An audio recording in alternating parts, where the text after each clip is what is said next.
Welcome to the project demonstration of a new single phase switch couple inductor DC to AC inverter for photovoltaic system. So here the generated voltage from the solar panel given to the battery by using this DC to DC converter first. So here DC to DC converter nothing but it's acting as a boost converter here. So boost converter purpose is whenever the solar panel voltage measured, so whenever it is less than the 12.5 volts, because we need to provide minimum 12.5 maximum 14.5 to charge our 12 volt 1 amp battery. So here we are using 3 4 volt 1 amp batteries are connected in series, so we will get 12 volt 1 amp. So it required minimum of 12.5 volts to charge. So whenever we are getting less than 12.5, that supply is not sufficient to charge our battery. So here we are going to boost up that voltage when the voltage is less than the sufficient voltage, means it required minimum voltage to boost up again. So it can't boost up 1 to 12.5. So minimum it required 8 volts. Whenever the microcontroller measured that voltage is equal to 8 volts, then 8 are above and below 12.5. So then based on that voltage it boosts up the voltage to 14.5.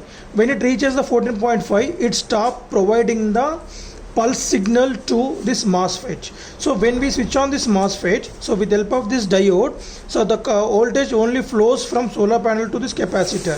So then we are going to on and off. So underneath PCB we place one inductor also. So the inductor also charges when it is off, and when it is on, the inductor discharges, and that was given through this IN4007 diode to the capacitor. So the capacitor also will charge again.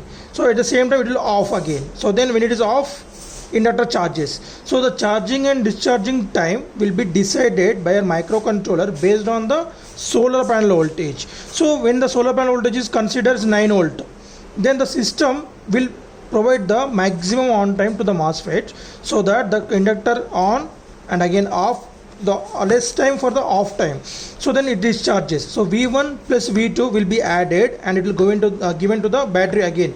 So here the inductor purpose is, as we know that capacitor will provide us the voltage ratio, means voltage configuration, and next when we use the inductor it will provide us the current configuration, means current coefficient value, so that we'll get the sufficient power to charge a battery. So the main thing is we need to charge a battery with maximum power, then only the battery will charge in less time. So once the battery charges, so then the microcontroller will provide the same 50 Hz clock frequency to our here RLC circuits. So RLC also consists of an oscillator. So here we are using capacitor and an inductor. So this is going to be the RLC oscillator. So here is the one resistor also is there. So this RLC circuit will provide us 50 Hz of oscillations. So as you know that it's an oscillator. So will provide us the oscillations without giving any AC signal inputs. So by using DC only it will generate the 50 Hz of clock frequency, and that was given to the gate pins of our MOSFETs. So from there we are going to get the 12 volt 1 amp AC signal, and that was given input to our step up transformer. So from there we are going to get the 230 volts AC, which is of 30 watts of minimum power, maximum power. So about it can't handle the more than 30 watts of power. So that input to our 30 watts AC bulb resistive load.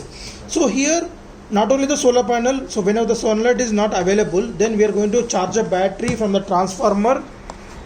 So now if you want to charge a battery from the grid power supply, nothing but 230 volts input. So just give the 230 volts input to this plug, and then there will be a light indication on the charging circuits.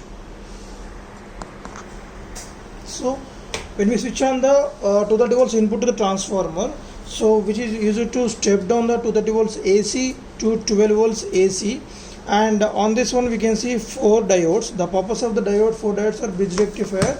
So they will rectify that AC to DC, that to pulsating DC, and this capacitor will convert the pulsating DC to pure DC voltage, and from these 2 diodes the output will be given to the battery. So for that purpose we need to connect this cable on this S slots.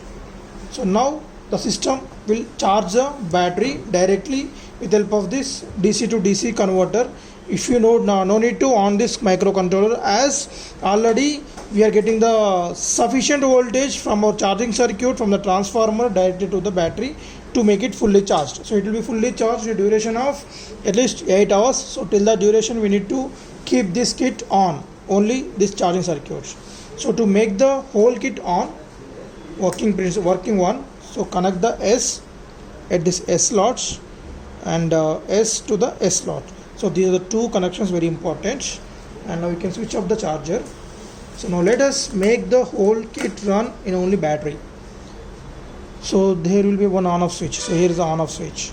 Below is the on, above is the off. So when it is on, so as we are directly providing the AC signal to the load, and also on the LCD display we can get the voltage. So as this with tube lighting only we are getting sufficient like bit voltage. So when we cover up this, so the voltage will be decreases over here.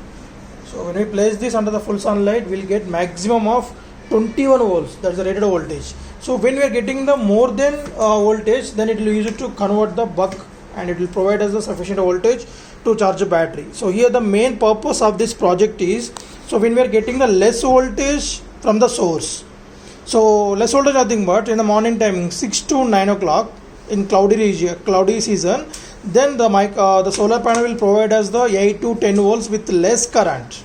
So then that is not sufficient to charge a battery during that time. So we are not going to charge a battery, so then the time loss will be there.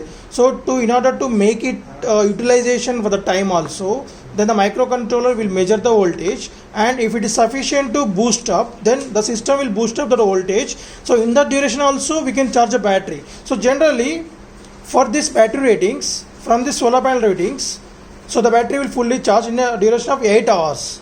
So in that, if the 4 hours goes on like less voltage, then there is a loss of less voltage due to the low power for the battery, then we can't make it fully charged. So for that purpose we are going to using these circuits to boost up that, so that during the 8 hours only we can get the full charge. We can make it as a fully charged one. So here the solar panel ratings are 12 volts 5 watts.